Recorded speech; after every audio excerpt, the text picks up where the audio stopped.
بچه خوش اومدین به این ویدیو جدید.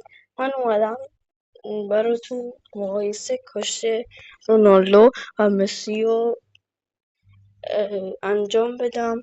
ممنونشم این ویدیو رو سابسکرایب کنید، لایک کنید و زنگوله کلانشم فعال کنید. دوستتون دارم، عشقید. خب من از این وسط گفتم تا هر دوتا بتونن.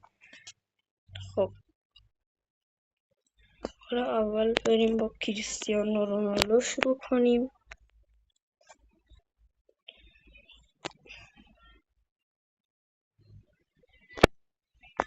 رونالدو میزنه و میگیره چیزی. خب الان بریم برای مسی.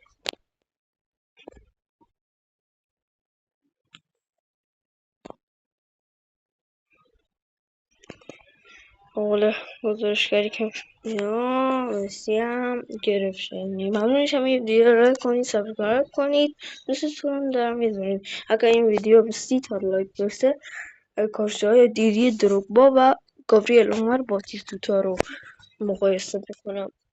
دوستتون دارم، عشقید.